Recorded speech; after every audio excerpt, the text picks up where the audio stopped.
ভাইজান, বলছি মেঘের যা অবস্থা, যখন তখন বৃষ্টি হতে পারে। আমি কি আপনার দোকানে বসে একটু খেতে পারি? ঠিক আছে, যান। শুক্রিয়া ভাইজান। যান যান। হে আল্লাহ, রহমত দাও।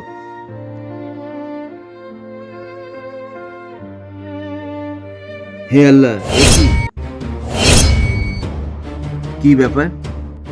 টিফিন বক্স খালি কেন? খাবার দিতে কি ভুলে গেছে নাকি?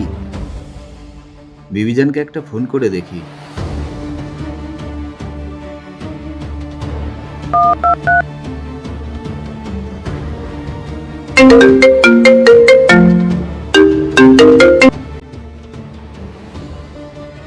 হ্যালো বিবিজান, এ কি ভুল করে ফেলেছো বলো তো? টিফিন বক্সে তো খাবারই নেই। আমাকে খালি টিফিন বক্স পাঠিয়ে দিয়েছো, খাবার কোথায়? হ্যাঁ, আমি আপনাকে ওটাই বলতে গিয়েছিলাম। একই দেখতে দুটো টিফিন পাশাপাশি রাখা ছিল, আপনি খালি টিফিন গাড়িটা নিয়ে চলে গেছেন, আর যেটা ভরা ছিল খাবার সেটা আপনি রেখে চলে গেছেন। আরে বিবিজান, এ তো বিশাল বড় ভুল হয়ে গেছে আমার সাথে। এখন খাবার কি খাবো?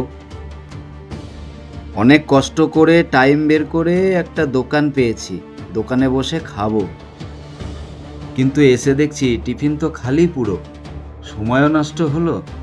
এখন কি করব? এক কাজ করেন, আপনি আজকের মতন বাইরে থেকে কিছু খেয়ে নেন, আমি বাড়িতে ভালো মন্দ রান্না করে রাখবো, এসে খাবেন।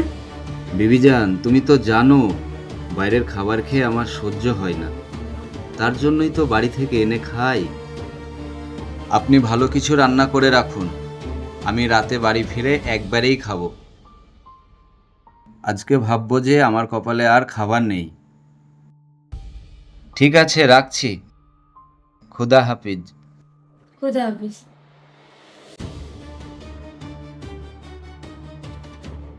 হে আল্লাহ, আজ মনে হয় আমার নসিবে খাবারই ছিল না।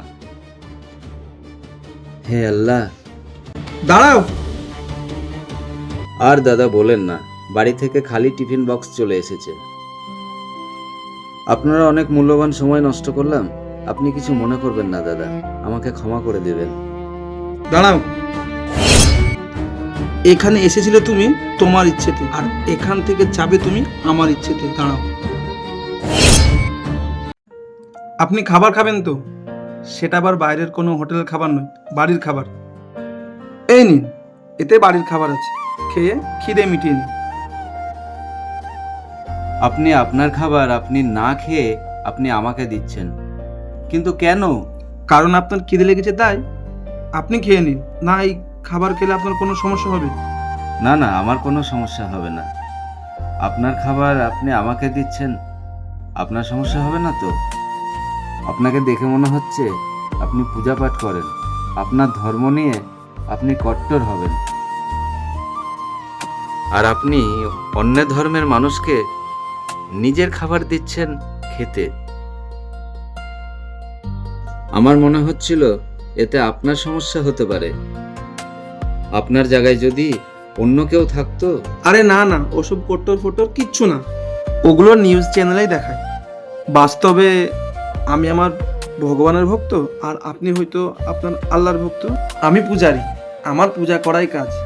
আমার মধ্যেও মানবিকতা, মনুষ্যত্ব আছে, আর সেই জন্যই একজন মানুষ হয়ে আর একজন মানুষের খিদে লেগেছে, তাই আপনাকে আমি খাবার দিয়েছি খেতে। আপনি খেয়ে নিন। না আপনি এটা ভাবছেন এই খাবারটা হিন্দু বাড়িতে তৈরি, সেটা খেলে আপনার কোনো সমস্যা বা এরকম কিছু মাথায় ঘুরছে নাকি আপনার? না ভাইজান, আমি কখনো ধর্মের বিভেদ চাই না। আমার গুরুজনরা এটাই শেখায়, প্রত্যেক ধর্মকে সম্মান করো, সব ধর্মের মানুষের সঙ্গে বন্ধুত্ব রাখো। কারণ আমাদের এই দেশ বিভিন্ন ধর্ম, বিভিন্ন ভাষা দিয়ে তৈরি। আমরা এই দেশে বসবাস করেও যদি অন্য ধর্মকে সম্মান না করতে পারি, না জানতে পারি, তাহলে এই দেশে বসবাস করে আমরা কি শিখলাম? হ্যাঁ ভাইজান, আমার বাবাও আমাকে এটাই বলে অন্যের ধর্মকে বেশি করে সম্মান দিতে। কারণ যদি কেউ অন্যকে সম্মান দেয় তার নিজের সম্মানই বাড়ে। আপনি ওসব বাদ দেন, আপনি যান, গিয়ে খেয়ে নিন, যান। হ্যাঁ, আমি খেতে পারি, আপনারও তো খাওয়ার সময় হয়েছে। আপনি আর আমি একসঙ্গে দুই ভাই বসে খাবো। আচ্ছা চলুন।